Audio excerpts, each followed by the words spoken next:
All right, Batya. Thank you. First off, it is such an honor to Oh, have you stop. here. It's such an It honor for is. me to And be here. well, you know what? So I wanted to start out before we even get to your book, because I actually do think that this is a reflection of how you even came to your book Mhm. in understanding how you see the world. I'm watching you in all these interviews, big names, Bridget Fetisi, Glenn Beck, people who couldn't be more different. But what I noticed in each of them is that at least at some point in the interview, maybe even multiple times, these people have turned into the guest of really your welcoming them to tell their story. And they're like revealing these really intimate, vulnerable details about themselves. And I'm sitting like, she's like flipped the script. Like now Batya is interviewing these people. Like, but you know what? I don't think somebody who, and I don't even think it's a skill actually. I think it is a character trait that comes from a very deep part of somebody. What we want to call it their soul. I would agree. It's a posture that people can take towards another person that opens up dialogue and gives people the opportunity to feel like they can be heard by this person. They're not just being like baited in so that they can Mm. pounce on them. And I found that to be such an endearing quality about you, but it made me realize that's probably how you got to the point where you wanted to write this book in the first place, just the way that you're willing to understand people who often are stereotyped, inaccurately mislabeled, dumbed down, and then divided because of those. So tell me, what is that about you? Like where does that come from? That's so kind of you. I don't really see myself in those. It's like I'm not a person who enjoys contemplating my own nature too much. But so I'm a little bit embarrassed by it. But thank you very much for saying that. I'm very curious about other people, and something that happens when you're promoting a book is suddenly you're expected to talk about yourself if you're like me, and that makes you a little uncomfortable. Like you're getting an opportunity. Like, when else am I going to get to talk to Glenn Beck? When else am I going to get to talk to Megyn Kelly, right? And there's so many things I want to know. So like there are things I want to know about you as you're going to find out very Yeah. soon. Scott says you have a disarming charm. Maybe that's what it is. Oh wow, that's really kind, Scott. Well, So Allison, let's start. yeah. Let's start with you. Like, Oh, so, great. so See, no, no, I no. knew this was that's why I opened up with that, because I was like, I'm going to let her know that I'm on to her tactics. No, because your career trajectory, I feel like very much gets at the beating heart of my book, I have to say. So I want to hear about it. Like, and of course, it's interesting for your viewers. They're here to see you. So, like, how did you make your big career move decision? And, like, was it influenced by any of the themes I talk about in my book?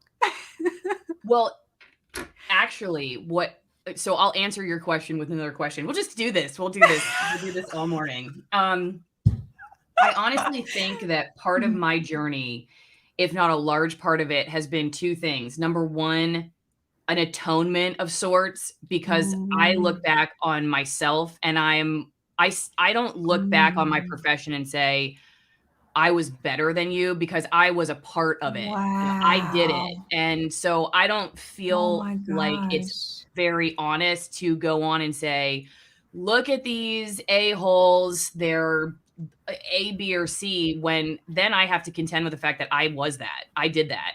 And I think so Oh it's a my it's a sort of an gosh. atonement to the public, like, I'm really sorry that I didn't know what I didn't know. Okay, And wait. So, okay, wait. Give us some examples. This is so fascinating. Only if you want to, obviously, only if you want to. But this is okay, but so then you have to let me fascinating. ask you questions I will. after that. I will. I Okay. will. Um, okay, well, for instance, since you were talking with Glenn Beck and everybody else basically about, say, like the 2016 election, Yeah. there there was a watch party that I was assigned to cover, and I was an environmental reporter, so I didn't Mhm. really cover politics. So I was just kind of there. I'm like, I'm just, as Marshawn Lynch, the the old Seahawks player with all the great one-liners that the NFL hated because he refused to talk during the press conferences used to say, I'm just here so I don't get fined. You know, that was how I felt like when I was covering that watch party. I'm just here so I don't get fined. So, and I don't know how I got assigned to the Hillary watch party, but here I was nonetheless. So it's like, they've got women on the stage, burlesque dancers with like the things on their nipples. You know, what are those things called? Like they pasties. Yeah, but they had like a thing on the end that you could swing. You know, like sometimes that are on the end of curtains. I can't think of what those things are called. Somebody in the chat, let me know. But so they're like doing this, you know, and it's all the drinks are named like the glass ceiling and whatever else, and I'm just sitting. So anyway, I'm an environmental reporter. I'm like, can I please get back to the mountains? This is just a little too much, like just sensation overload for me. So it's like it's happy. And then it starts to turn and I'm seeing weeping, overt weeping. I'm seeing what looks like prayer circles happening in the middle of the room. You know, it's just this complete shift, like this apocalyptic shift in posture where everybody is just shocked. I mean, and we're watching MSNBC, of course. Rachel Maddow, Chris are up there, and they're about to start crying. And so I had people start coming up to me, and they were like, "Did you see this coming?" And I thought, yeah, I guess I did actually. I'm kind of surprised you guys are this surprised. I mean, I didn't think Trump was going to win. I thought Hillary would pull it out at the end, but I actually did not think it was going to be a landslide by any means. It was. So then right after that, I'm covering a protest, okay? Because in Seattle's a very Clinton Democrat stronghold. And so I'm covering this Inauguration Day protest. And once again, prefer to be in the mountains. I'm stuck following these people chanting through the streets. And there was this woman, I said, "Why are you here?" Stick the microphone in her face, "Why are you here?" And she goes, "Well, I would have been here if Hillary had gotten elected. I'm actually kind of glad that Trump won because now I'm not all by myself." And I'm like, okay, what's going on here? Because there's like, these people were totally shocked, you know, and so were my coworkers. I come into work the next day after election day, and I'm seeing the like personal pages of some of my coworkers. They're like, "You have put my kids' lives in jeopardy. Unfriend me now," you know, all this stuff, just like rage posting. And then some of my coworkers are pitching story ideas of, we should do a story about how kids are crying at school today. Let's go I'm hearing kids are crying at school. I'm thinking, well, they may be crying because they're seeing their parents cry. I mean, does a 4-year-old going to kindergarten really know what's going on here? And what? But then I meet this woman, like I was saying afterwards during this protest, who's like, I don't like either one of them. And I would have been out here by myself if she had won. And so I'm like, that's the person I'm trying to understand now. And so I think, like, when it comes to the atonement, it's like, I wasn't, until that moment, I don't think I really understood that I was shifting from the paradigm that I had been covering at that Clinton Democrat party. Like I was seeing the world through that circle. And then I met this woman who represents the paradigm I then moved into. So it's just like trying to understand her instead of like, even as an environmental reporter, you know, this is bad. You shouldn't do that. You know, you drive a truck. What are you doing? You know, and you eat that kind of food. Are you serious? You use Roundup still? What is wrong with you? You know, so it's just, it was really like trying to understand that there are people like this woman who felt like she was all alone. Now, on that particular day, she had lots of people around her simply because of who won the election, but felt like she had been totally left behind by both parties and the media. And so it was like just trying to understand, how does that woman see somebody like me? And then looking at my career and these just propaganda talking points that I just repeated because, like I said, I was living in that paradigm. I felt like, you know, even though, yes, I responded that, yeah, I did kind of see this coming. I couldn't understand how these people were shocked because I used to be just like them. And then I started to become like that other woman. And I was like, I'm starting to transition into this world that I don't really quite understand. And so I'm apologizing for being the person that lived in the complete bubble.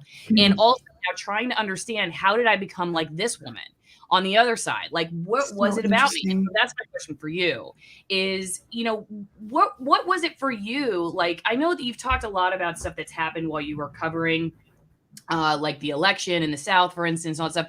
But can you take me way earlier for lots of growing up? Like, what were there seminal moments for you that brought you to who you are today? because you really do have a posture that I feel like we really need to cultivate more. It's something that I don't think, like I said, I don't think you can teach it really. Mhm.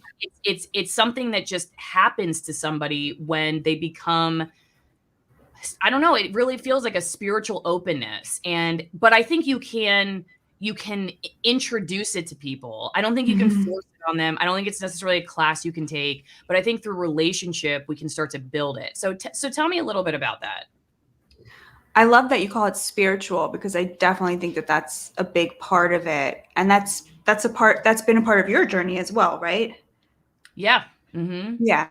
It definitely is. Like, I feel like a lot of the problem with America today is we've replaced spirituality and community with politics and information and knowledge and knowing, like, who AOC is angry at today, or who, like, how the negotiations of some bill that's definitely going to pass at some point in some form are going, like, every moment of every day.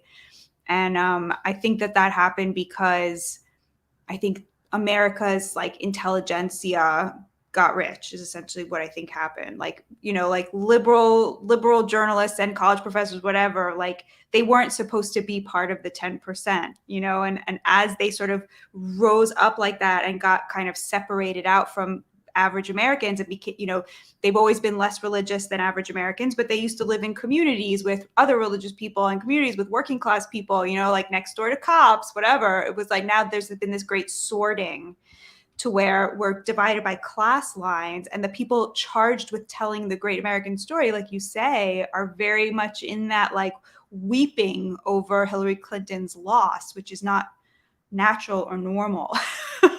And I had that. I had Trump derangement syndrome, and I always say, like, the person who sort of pulled me out of it just by accident was my rabbi, because Mhm. he mentioned to me one day, like, it was like Shabbat, and he mentioned, like, well, I love Donald Trump. And I was like, excuse me? And it was so funny because he happens to be he's just the best person I know. He's the kind of person, he walks, in the winter, he walks down the street, and if he sees a homeless person, he takes his clothes off and gives it to the homeless person. And Mhm. just his virtue and his goodness and his generosity and his humility was inconsistent with my view of what you had to be to vote for Trump. And instantly, like, I could no longer have that derangement thing where I was taking it personally that people had chosen to vote for Trump. But don't you think you could have, if you hadn't been already, as they say, when the student is ready, the teacher will appear. You Oh, could have that's so looked at that and said, "Ah, I didn't beautiful. make it up. I think that's like Buddha or somebody. I did not make that Oh up." my But gosh. you could have walked away and said, "My rabbi's crazy. I'm switching synagogues. Like, this guy is off his rocker," Yeah. because that's that's how a lot of people I think would react to that. Yeah, it could be like that. I already was implanted in my mind, like, that he was rare in that he cared about the poor so much, in a way that so many people talk the talk and don't walk the walk. And he walked the, like, Mhm. already I was, and I hadn't always been woke. Like, I became woke. So my unwokening was, I guess, easier than somebody who maybe was always woke. I did always have that feeling of, like, and then of course, after he came out to me, as a Trump voter, then a lot of other people did. And Came then, out. yeah, exactly. And then I started to realize that, like, a lot of people that I knew actually saw in Trump a champion. And I started to become more interested in understanding that, like, where were they coming from? And then I learned of the deaths of despair, plaguing, like, the downwardly mobile middle class and the working class. And then so you would see, it was like split screen. On the one hand, I was learning about these suicides and opioid overdoses and deaths from alcoholism from people who really feel like there's no hope for them in this country anymore, and they're not part of this country anymore. And then to see on CNN how those people are talked about every single day, like those same people. Mhm. That disparity started to bother me a lot. Another one that I bring up a lot is this Yale study from 2018. Are you familiar with this study that found that there's a difference I between am how, now that I've watched your interviews, but yes. yes, please tell us. Well, so it found that there's a difference between how white liberals and white conservatives Mhm. talk to Black and Latino people. And what they found was that white liberals dumb down their language in a way that white conservatives don't. And I remember learning that. And it was one of those moments that it was very earth shattering for me. Like, it was like, but we call them the racists, but we're the ones who dumb down our language. Like we see somebody with darker skin and assume that they're stupid or assume that they're less educated. Like it's so disgusting, but it's so consonant with like that paternalism that like, you know, doing on behalf of that liberals have. So I'm still on the left. I still consider myself a lefty, but the problems with how leftism today, or really progressives today, push what they consider to be the liberal agenda, the left-wing agenda, has become very, very clear to me. And especially the sneering contempt they have for people who have less than us, like the lack of humility towards people who we have benefited at their expense. So that became very like unbearable to me anymore. I had to say something about it. Have you seen The Office? Did you ever watch that show? The Yeah. Office. Yeah. I don't know if you remember, there was an episode where they were doing racial sensitivity training, and Michael Scott is asking people to describe themselves, I think, and Oscar goes, "Well, I'm Mexican," and he's like, "Never say that about yourself." He's like, "But I'm from Mexico." He's like, "But Latino, you say Latino," and he's like, "But I'm from Mexico." He's like, "Don't say Mexican." And I have started wondering about Hollywood in that regard. Like, Yeah. are they projecting their issues with race onto everybody else? Like, maybe they did cast all white people for a long time, and they deep down, they're not even aware of their own guilt. And so then they just label everybody in the country a racist, even though it's like, maybe Hollywood's racist and the rest of the people are like way ahead of them, but then they're like just catching up. I don't know. I've just always wondered about that. You know, just like, is it the people who are the loudest, the ones that actually have the issue, but they're dissociating from it and just projecting that reality onto everybody else in order to deal with it in a way that they're capable of dealing with it, which is not within themselves?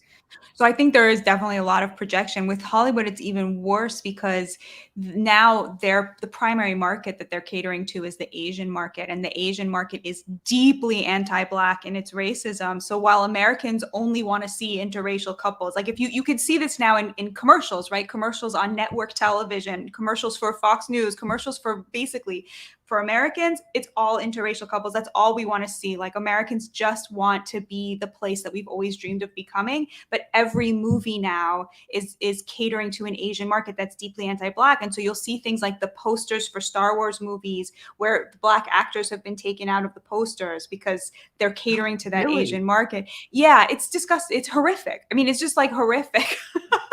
But yeah, still drunk on their own virtue, right? Like Right. they'll get up there at the or these award shows and be like, "Yeah, how come everything is so white?" And then they'll be doing this behind the scenes. Yeah. Like they still just care about money and fame and selling the product. But it's just whatever sells. So if you're posturing a certain way, they feel like sells, even though I don't know if it really does the way they're trying to work it here, because it feels like the ratings for, say, the Oscars, for instance, seem Oh, totally. to be Yeah. going down, and people don't want to be Because that's lectured the thing. to. The wokeness is the thing. Like there's a difference between like not being racist and then being woke. You know what I mean? Like this Mhm. is sort of something I try to like really try to talk about in the book is like, it's not woke to want police reform. We need police reform. You know, it's not woke. It wasn't woke when President Trump, you know, wrote the First Step Act and released 5,000 Black men from prison. You know, mass incarceration is a problem, and it's not woke to care about that. You know, it's woke to call for defunding the police, which is something that 81% of Black Americans oppose, and that only the richest white liberals are in favor of, you know? Like that's the thing. And what Hollywood has done is gone all in on this woke stuff, which doesn't represent anybody. I mean, it's just it's for elites, by elites, about elites. It's just totally divorced from, you know, what the vast majority of Americans are looking for. Okay, let's go back to my question again on the childhood Yes. stuff, because I want to know, You're like, what were let's your try parents this like? again. Yeah. Taking me back. I will get an answer to this question. What were your parents influential for you? Did you have a childhood friend? Was there a dog? I don't know. Tell me, who was the most influential for you to get you to where you were, or like experience?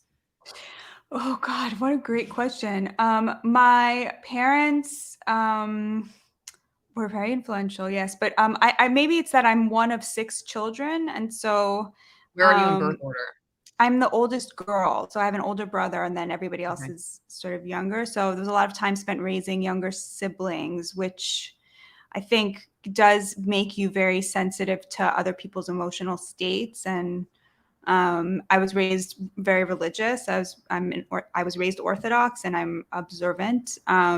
So I think, in our tradition, like things like debate are very, very important. Like getting into arguments and having your say. Like our religious books, like the Talmud, for example, is full of examples of people debating, but also debating with God, and then like winning debates against God is like a very big thing for us. If you come up with a good enough argument, he has to concede. So anything that sort of suggests that debate is out of the bounds of polite society was always going to be a non-starter for me. And there's just a lot of, I think diversity of viewpoint was always really important. And also like humility, so I think when people say that wokeness is a religion, I always like really resist that, because to me, religion is all about having a standard that you're always falling short of, right? Like you are always supposed to hold yourself to the highest standard and be forgiving towards others, and have that humility to where like the least among us has the most to teach us, and nobody is beyond, the scope of grace or forgiveness. So I think that is a lot of those things are really absent from liberal culture today. And there's been a lot of these reversals. So for example, you'll see lefties saying things like, civility is a tool of fascism. Have you ever seen Yes. seen people make this argument, right? Like it's like that, to me, that kind of a reversal is a way of putting religious people and people you disagree with outside the bounds of legitimate disagreement. And that should be like resisted at all costs. Like obviously being nice and good and civil and not being cruel is a really important value. And so I feel very much like the two sides are not left versus right. It's people who defend cruelty and violence on both sides, and then the people who are against cruelty and violence under all circumstances, except like, the most extreme, which we're not going to see in this country, thank God. I don't know. How do you see it? Well, no, I'm glad you brought that up, because I was going to ask you how you define what is going on, because I have had a hard time finding the vocabulary, and I do agree that left, right does not make sense. Simply because as I've gotten into the independent media world and I read the comments, which it's a roller coaster when you're in this world and you're reading the comment section, but as a spiritual practice, I still read them. And it's funny that you bring up debating with God, because that must be where you get your courage from, considering I actually think it would be easier to debate with God than some of the people that you're describing in your book. They're scarier. But I think when I see people who say like, well, I don't have what I consider like a right bone in my body, but I don't like what's happening with mandates or people losing their jobs, or I question the vaccine, and I'm not a Trump voter, or people on the right who are like, well, I care about the environment. I'm not just I just don't want to have the government say I can or cannot do these things because of climate, in the name of climate change. I don't want them to control my life. That sometimes the people that I've met personally living in rural America who are the most conscientious of, say, how to raise an animal so that its body feeds you with the greatest amount of nourishment and the earth in return are conservatives, but I don't think that works anymore. And so but I don't know what to say. You call yourself a populist. I think that's probably closer to what I would, it's sort of this top down thing. So like the working, class, but there are people in the working class that are still in that mainline, because I don't even think center works anymore, because I don't necessarily, people will say I'm an extreme centrist. I understand what they're saying, but could we decide what is different between like when someone says they're an extreme centrist versus like a Pelosi or a McConnell? They seem like they're at the center, and these people who say they're an centrist are not the same as those people. So I don't know how to make sense of it, and that's why I was hoping you could help me with my vocabulary on that. Well, I think there's sort of two axes, right? There's like the axis of like cultural questions, social questions, and then there's like the axis of economic questions, right?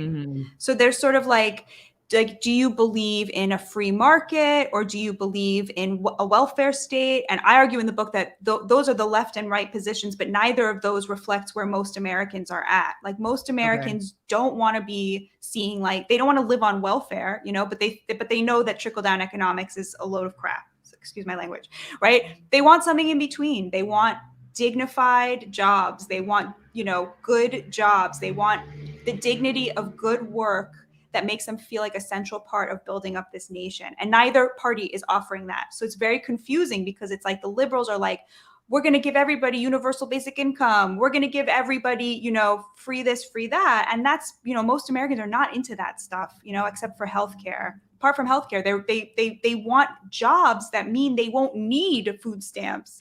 They want jobs that mean they won't need subsidized housing, right? But the right is like ignoring them as well, right? They believe that if you just give tax cuts to the rich, everything will trickle down to the working class. And we see that doesn't work either. So, but the funny thing is that this abandonment of the working class from an economic point of view started under the Democrats. It started under a centrist Democrat, Bill Clinton, who sort of normalized trade relations with China. And that's when we started seeing all of the, you know, these manufacturing jobs getting shipped overseas, right? So it's totally confusing. And then you have the axis of social values, right? Like, are you conservative or liberal on social values? Mm-hmm. And that doesn't really track either, because a lot of working class liberals are very socially conservative. You know, like the Black community, for example, which almost always only votes for Democrats, but they are very socially conservative. They're very religious. A lot of them are very anti-abortion. They're very connected to their churches. If you poll them, 75% of them will say that they are either moderate or conservative, right? So nothing really matches up. And that's why I feel like the real distinction is between the elites and everybody else, where you have the elites who are highly educated, affluent, having these debates and acting like they are the debates of like 50% of Americans versus 50% of Americans, when actually 90% of Americans are pretty united on a lot of these issues, and they're not represented by either side. Mm-hmm. No, I totally agree. I before we go any further, I just wanted to make sure we promote your book so everybody knows where they can read more. Thank you so much. Tell me, if you were to sum up how woke media, we kind of already described what woke media is, but when you say undermining democracy, what do you mean by that? What I mean is that our entire media ecosystem is happening at the level of the elites.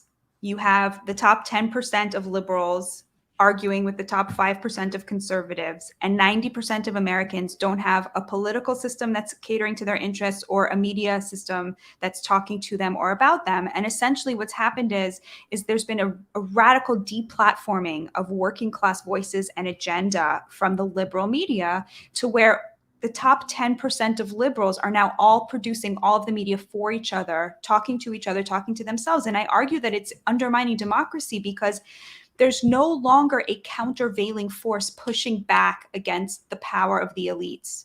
They have sort of taken over all of the institutions that are supposed to represent all Americans. And as a result of that, there is just all of the power has now been concentrated in the top 10%. And that is really dangerous for a democracy. That's not a democracy, that's an oligarchy, right? Like you hear this in, like, you know, just you turn on CNN, turn on MSNBC, they call all Republicans white supremacists. They say anybody who is pro-life doesn't really have the right to vote because they don't believe in rights for women. You know, there's like a lot of talk in which they betray that they really believe people they disagree with should not have political power, should not have political say. And we know already that the economy is not working for the bottom, you know, the middle class, the downwardly mobile lower classes.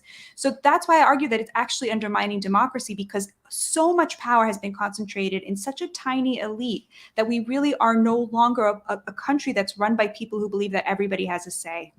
Mm-hmm. So wait. Okay, and now I get to ask a question. Okay, because I've been a very good girl. I've been don't answering. Don't let me forget about my question regarding your talk with Bridget Fetisi. Okay, go ahead. Okay. So you were at Fox. So first of all, it's so interesting that I'm sorry. Just for 1 year, year, and very early, like nascent Fox News channel. So it was a little different than it is today. Not a ton, but a little bit. So right. So you were doing environmental coverage. So I was at Fox for a year straight out of college as a segment producer for Fox and Friends morning show. Mhm. And then I quit my TV career. I went to seminary. I got a Master of Divinity degree and with a specialization in psychology and counseling, thinking I was going to go be an addiction counselor. I was going to do a PhD in Uh-huh. psychology and then work with addicts. There were a couple things that happened in seminary besides the fact that I have to, I've never said this before, but I'm going to tell this because it's just funny related to what we're talking about, like elites and stuff. You know, we're studying like what you would call queer theology. And one of the things they would teach you is to pray to Jesus instead of Jesus. So, and like, that was like, I was like totally into that, you know, for a long time. And like, it might tell my dad, like, Dad, it's Jesus, you know, the feminist Jesus, you know, it was just, anyway. So I was totally like, when you're talking about like in it, man, I was in it. So here's my question. Yeah. So when you were there, my contention is that liberal media has really abandoned the working class, both from an economic point of view, and they spend a lot of time sort of sneering at their values, sneering at religious people, sneering at people who have like labor jobs, who are not in the knowledge industry. Okay. But my contention is that like conservative media has saw a totally open lane of like working class audience and just cleaned up. And you'll see articles in the New York Times being like, Fox News hypnotized my mother. Fox News is eating my mother's brain. Fox News is turning working class Americans conservatives. And I argue it's the exact opposite, that Fox News is conservative because it's catering to the working class. And that I watch Fox and CNN all day. I have both up on two different screens because I'm an opinion editor. It's my job to like follow where the conversation is going. And I think that, you know, if you watch them all day, every day, like I do, you can tell immediately that the real difference between them is not political. It's actually about class, like whether they're picturing a viewer who doesn't have a college degree or who does have a college degree. Am I right? Well, I agree with you that they found something that was, like you said, an open lane. And the way I look at the world, this is just my perspective, is that people have something in them already, and then it gets picked up. It's not like, can you be brainwashed? Yeah, but it's like from the cult brainwashing standpoint, I feel like that's very rare. It's like when people say, I can't believe this person got elected, and then they're fixated on the person that got elected. For instance, Trump. I remember saying to my friends and my coworkers, your issue is not him. Your issue is that half of the country voted for him. Yeah. And you got to figure out why. Right? Yes. You're fixating on the wrong thing. If you're fixating on Fox and you're saying like, it's all Fox, they do this, they do that, they do whatever, you're missing the fact that people want to watch. So you should figure out why do they want to watch? Now, I will say, I do think Fox, you know, it's weird. It's been interesting to see like during the Trump presidency and then post-election, this last election, I think, you know, I don't know if Fox has held its viewers in the way that it did prior to the Trump administration. And I don't watch Fox that often. So I don't quite know what exactly was going on there, and why a lot of that sort of, the class that you're talking about, that sort of like, I feel disenfranchised by the power structure, why they feel like they also are now not represented by Fox anymore either. I don't know, but I think that you're definitely right that if you're just focusing on the media itself and not what it's tapping into. Now, it could be like sorcery in the sense that it's like, it's not, or sugar. I always didn't say sorcery. Sugar, you know, it's not like, because, you know, thinking back to like the spirituality and the religion side of these things, and you're talking about how I don't think wokeism should be called a religion. It's almost like an idolatry of sorts. If we were to like talk about how, you know, the fallen angel, if you will, like looks like something great to worship. And so there is, I think, an aspect to it that can be very damaging, obviously, in mainstream news, whether it's right or left. But I also think that if there weren't something that people were looking for, it wouldn't work. So it's a matter of, I feel like I'm curious what you think about it. So how do you do that responsibly? How do you do media in a responsible way, knowing that there are these tendencies within us that like we want to feel represented, and people do sometimes have a tendency to like bifurcate reality into good versus evil, or you're my teammate and you're not my teammate, and instead of tapping into that and then driving it to make people worse off, how do you actually take that and cultivate a sense that like actually you're not maybe as different from people as you may think, that there are these, or at least that it's more nuanced than you think. Like I feel like reality, the most unfortunate thing, or at least one of the most unfortunate things that comes out of these different media spheres that are selling to a certain audience, is that reality is oversimplified. Like anyone who thinks this must be this kind of person, and then on the other side, like anyone who thinks this must be that kind of person. And I found in my reporting career that people are far more complex than that people are, like one story I tell is that during that election, I'm on a cattle drive one day covering wolves, and this cattle rancher told me he was going to vote for Hillary. He's like in one of the reddest parts of Washington State, and he's a cattle rancher, and he's like, well, it's between the liar and the crook. I'm going to vote for the crook. That's what he said. And so, and then there was Native American, one of the tribal leaders out here who also was, I said he was voting for Hillary, right? The rancher. Yeah. He was voting for Hillary. And then there was this tribal leader out here who was voting for Trump.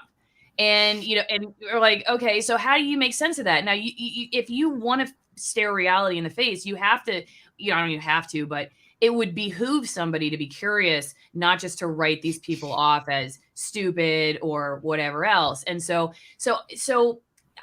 I don't know what I don't know if it's a chicken or the egg argument. Cause like to go back to it, I do think there's something in the person that the media is picking up on. However, I think they're taking it and they're using it for nefarious purposes in some regard, instead of saying, okay, this is how we could help this. Like I had a preaching professor, one of the people who drove me back to media, who said, we're all storytellers, and the way we frame stories either moves people towards division and hate and fear, or moves them towards understanding, curiosity, and hope, and what kind of storyteller are you going to be? Whether you're somebody who's just going to the grocery store and talking to somebody in the cereal aisle, or you're somebody who's at a lectern, or you're in the media or whatever. So I don't know. That was probably a long-winded way to say that. I do think you're right, but I do think there's something in the person too. Not sure.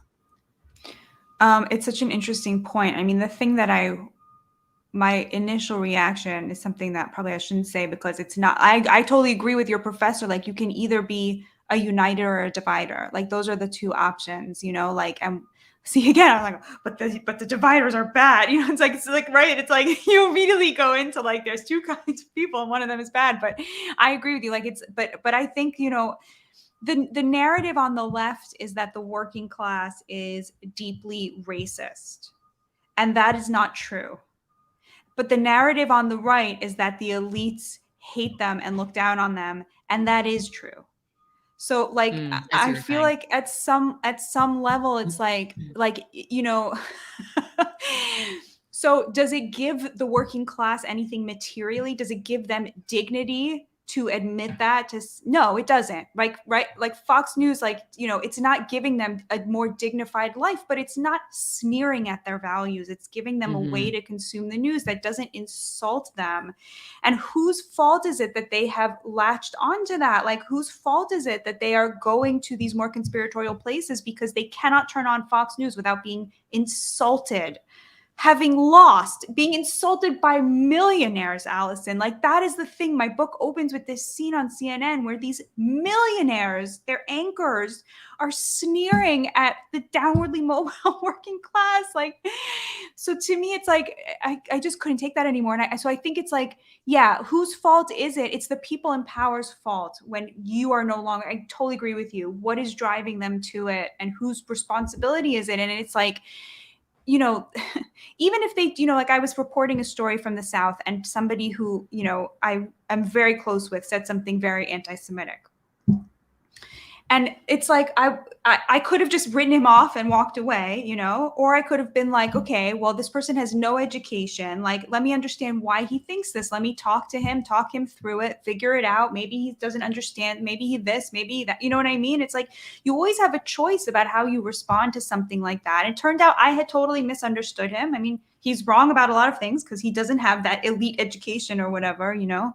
But at the end of the day, it just wasn't true what I had initially thought he thought. And that only came out of sitting there and talking to him and understanding him. What he was trying to express, again, was a sort of class sentiment that it took me a long time to get to the bottom of. And, you know, it's always really a question of like you know, if you, this is a very lefty thing to say, which is why I'm still a lefty, but like the person who has more power has more responsibility. And the liberal elites have all the power now, like all of the cultural power. There's just a total lock on culture that gives you a lot of responsibility. And what they've done with that power is totally alienate the people who maybe they want to hear their message most of all.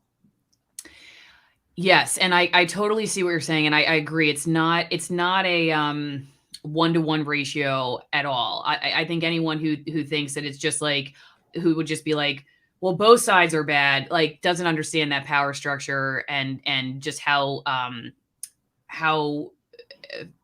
well, the reason why Fox News Channel has such high viewership is not because everybody just loves Fox more than it's other. Wait a second. There is no other Fox. You know, there's nobody else. That's why they. You know what I mean? That's why there's so many people watching them. They're the only game in town in mainstream news. And then the other outlets, they share slices of the pie. So if they don't even see that, that's why their ratings suck, because they're all sharing their side, whereas Fox gets 100% of that half, you know? But and it's also like, yeah, go ahead. No, you go ahead. Well, no, I was just going to say, and it's even worse than that, because it used to be that each of the liberal outlets had its, like, you know, the people it was going for. Now they're all going for the same 6-7 million highly educated, extremely affluent progressives who represent 6% of Americans. They all want that same teeny tiny audience. And so they're all exactly the same, you know? It used to be there was a difference between the New York Times and Washington Post and CNN and The Atlantic and the New Republic and Vox. And now they're all exactly the same. And they're all pushing wokeness because that's what that highly affluent liberal elite wants. And Fox is actually uniting poor and rich conservatives by just not insulting them. It's like, that's all they have to do, you know? They can push whatever they want. It's like, and you can imagine a world in which CNN was like, you know what, we're going to shave some of that off just by being normal, you know, like we'll just not insult them and see what happens. Like, no. Yeah, I guess I probably shouldn't expect this out of a major corporate news company, but I guess what I wish is that, because you bring up how people don't necessarily want a handout, they want a job, and we're infantilizing or victimizing people or putting them in that category of victim when they don't see themselves that way. Yes. Well, that's see, so well put. My concern is that conservative media does that too, to the conservative, that it says to you, you're a victim. You know, you're just disenfranchised. You're gonna, you know, you better raise your fist up at these people over there who are your enemy, which, like I said, you can call it out. You can call out the reality. But my concern is that then when you pit people, like you do the same thing by just encouraging that rage, that it's not helping them move forward. And, you know, I get a lot of pushback on that because people are like, well, anger is a good thing. Righteous anger and all this stuff. I'm like, I disagree. Because I've been there. You know, I remember when I went through my period where I was looking at my newsroom and I was like, you people, you know, and, you know, and there were conversations I had that, like, I wish I could go back and have them where the message was totally lost because I was angry at what I was starting to wake up and see around me. And probably because, like I said, you know, I had been a part of it and I was still trying to figure out, like, you know, what is going on here? I don't think that helped me see logically. I don't think it helped me get my message across. I don't think that feeling like I was this silent victim voice in the newsroom, which, like, there had been instances where towards the end, especially once I started waking up and I'm like, well, we should do this or we should do that. And my boss is like, somebody get the stick and get this lady out of here. Like, she's going out. And so, yeah, that made me mad. But it didn't, feeling like, it just didn't get me. It didn't get me to the next level. It was like, I was just talking to my husband about this last night. I feel like I have a toddler. I feel like toddler spirituality is realizing that like something went wrong and you're like, you did it. And then, you get to like third grade or fourth grade spirituality where you're like, okay, well, maybe I had a part to play in it, but I'm still pissed. And I don't know, the way I look at the level I'd like to get to is where you're speaking up and you're very strong in what you're saying. Like you're clear, and you are, Batya, you're clear in what you see. But that sense of judgment, even though you've been judged, even though you've been disenfranchised, you don't bring that same disenfranchisement, that same rage back to that side that did it to you, because I just feel like then we just pass the tennis ball back and forth through history. And there's just got to be some way to rise above that, where you're not, like I said, it's not bowing down to, I'll just, whatever you say, it's fine, I'm just gonna be quiet. Actually, the folks that I know who have the most love and the least amount of judgment for their adversary are the ones that are the strongest in their convictions.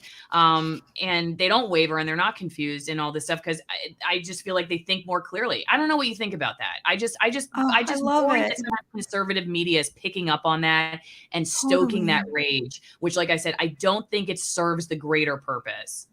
I love that. I think that's so beautiful. And you're totally right. You're totally right. What they're doing is they're saying like, it's not your fault the system is rigged, right?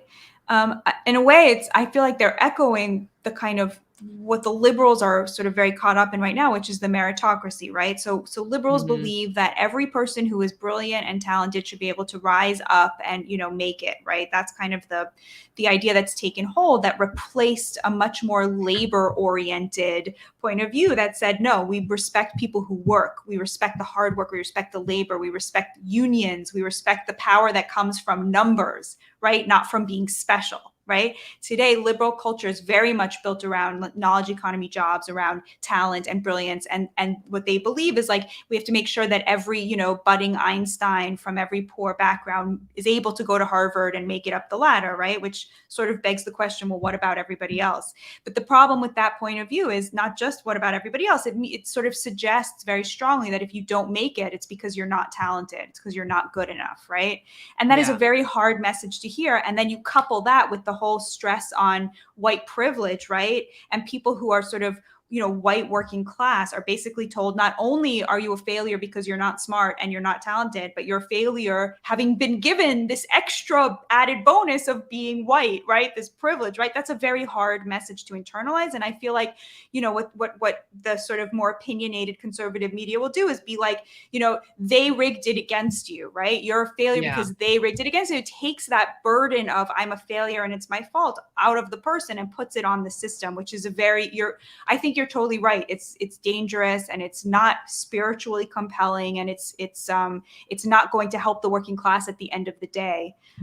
So I totally agree with you. I think you put it really well. It's just that I think ultimately, if we want to empower people to see that they can make a difference, not that I don't think that there are serious problems with the system, right? And what we've talked about here today. It's just that it can just as easily become very disempowering for people to constantly fixate on that and not what we can do to change things. And so if that's, like Fox, I think does very well when you have an administration like the one we have right now, right? Because they can just stoke that constantly, that there's just nothing you can do and you're screwed. And it is easy to feel that way. I can totally, I can empathize with that. At the same time, like the reason I launched the second channel, talking about our Airstream renovation and like our process of moving off grid and starting to buy food from our neighbors and stuff, is to say, we can reclaim this. Maybe we just need to create our own system. Maybe we need a new system, and we can start building these things up in our own communities. We don't have to just look to Washington, D.C. constantly and feel like we're just like their slaves, that there are little pockets of freedom and independence that we can create. How do we do that? Like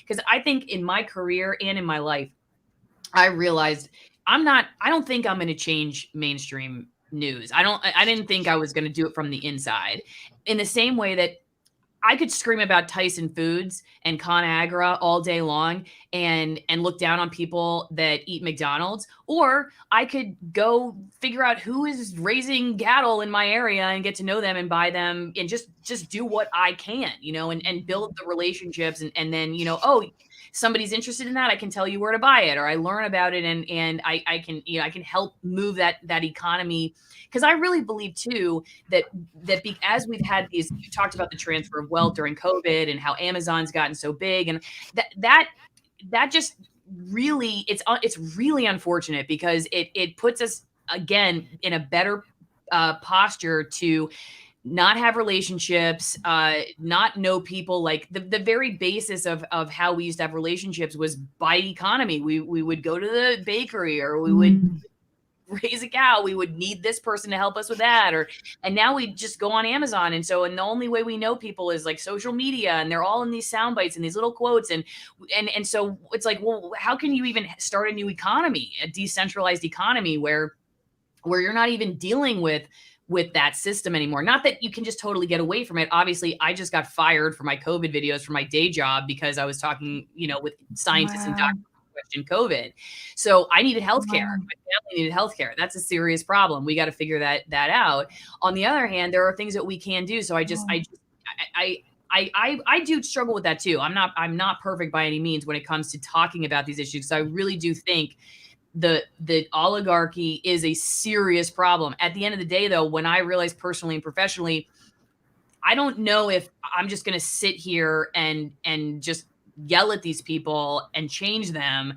I'm going to take my ball off of this court and I'm going to go do something else. I'm playing a new game, and I don't even know what that looks like yet, but the rules and the terms of engagement are going to be different. And let's see if what we can make of it. Have you heard of Miroslav Volf? No. Okay. He's a theologian. So I just wanted to read this quote because it reminded me what we're talking about earlier. Yeah. Forgiveness flounders because I exclude the enemy from the community of humans, even as I exclude myself from the community of sinners. And I think about that quote all the time, because it's so easy to say, I take the person that's my adversary I just remove them from the community of humans, and I don't even see myself in the community of sinners. And one of the things that I learned over the years in mainstream news, like interviewing thousands of people too, was, you know what, if I even in like 0.03% of my mind can admit that I could think exactly like this person if I had been raised by their parents in their part of the world with their education, then I have no right to look down on them. I could disagree with them. Somehow just my virtue or my very existence is better than theirs would be so disingenuous, because I didn't choose my parents. I didn't choose where I was born. My parents are medical doctors. I have a graduate degree. I talk all the time about my husband and how screwed he got by the military and the VA, and he has no college degree, and somehow I'm more oppressed than him. Like, whatever, So if you can admit to yourself that like you could be that person, if you were born into their circumstances and you had their parents and their life experiences, then you have no right to whatever it is, like whoever you are, you have no right to look down on another person in judgment. And I think the judgment, that to me is the real cancer. It's not the disagreements. And when it comes to mainstream media, same thing. It's like, that's where that condescension and that judgment, that's the cancer, I think, in journalism today, because it blocks journalists from being curious. It blocks their ability to see what's really going on, and it gives them this feeling of virtue that they're silencing people because they know the truth. They are the gatekeepers. They are morally superior to everybody, and it's just their job. It's just their job to tell you what's up. And I think that's why I asked you at the very beginning, like, what was it that made you that way? Because it's very clear when you talk to people. I don't think you have that. It doesn't seem like in you approach people, you're genuinely curious about like I've been blabbing on my own. I swore to myself at the beginning. What do you mean? This was the most, I really needed to hear that. Like, I just really, there's a concept in Jewish literature called Musar, which means like, basically like ethical instruction, like when you're going a little bit off the path, like you get your musar, it pushes you back onto the straight and narrow. And like I just really needed that musar. Like that was so beautiful. I gotta look that up. I gotta tell you, it really has been such a joy. I know you're gonna have to run. I feel like there's a million more questions. Oh, my Bridget Fetisi question I wanted to ask. Oh, yes. Sorry. So she said during the podcast that one of the reasons that she feels like she has this humility about her when it comes to judging like that's true and that's false or you're right and you're wrong is because she was an addict or is an addict. And she knows how easily we can lie to ourselves, and she is just aware of that. I'm curious what you think how that translates into the news, because you have said, and I think you're spot on about this, that the average journalist in these corporate news outlets does not see themselves as like, they don't know they're not like evil conspiring in the war room knowing that they're trying to perpetuate evil in the world. They really believe that what they're doing is a calling, a real calling, and something that is very virtuous. And so if you understand journalism that the way, like a lot of people think that they go into a meeting and they're like, I'm paid by Big Pharma, so I better make sure that I say Big Pharma talking points today. No reporter I've ever heard has said that. But they do think like, well, we better not let people question that, because that could be unsafe. That could be dangerous. They have convinced themselves that they're protecting the public. So how do you think that works? That is such a good question. I have an answer in my book, but it's honestly, my husband always tells me, this is the worst part of the book. This is the weakest link in the book. I disagree. Because you can't really know. I'm not a psychologist. You would be better suited to answer that than me, because you understand like the human psyche. My explanation for it is, I think that these people show up every day convinced that they are doing God's work and that they are making the world a better place with this sort of woke language. They are not sitting there going, we're going to get a lot of power and money this way. At the same time, they are getting a lot of power and money this way. And so I think that there's maybe a disconnect where unconsciously they've chosen to obsess over something that is really, Americans have never been more united over the need to combat racism wherever it is. We've never been more united on the importance of equality before the law and all these things. And they decided to obsess over that stuff and act like half of America doesn't believe in that stuff, so as to avoid talking about the ways in which the economy has very much benefited our side, and still feel like the heroes of a Manichaean struggle between good and evil. That's kind of, but I don't know, like, I was in it. I was woke. So I'm like, so how did I ever think this? Like, how did I think that it was okay to like say, like, to treat people this way? And I think the cruelty always did bother me, but I think it's like a mind trick, like to allow yourself to see yourself as the victim, as opposed to saying, you know what, I have a lot of agency. I have a lot of power. God gave me everything I need to be in this world and to try to make it a better place. I think that is really the question. And I don't know that my answer is the best one, although I hope people will still buy the book. There's a lot of other good stuff in it. Could I ask you like one or two quick questions for my locals subscribers? Sure. Okay, because there were a lot of questions that came in, and I don't know. Maybe are you on Locals?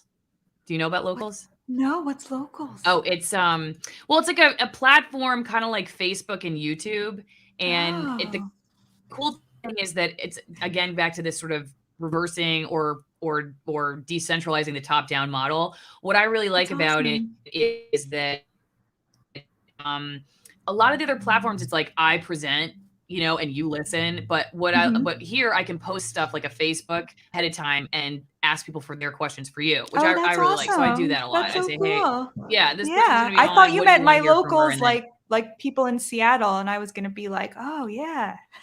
Oh no. It kind of sounds like a, I don't know, like a strip club or something, locals, I'm going to locals. Okay, so okay, let me see.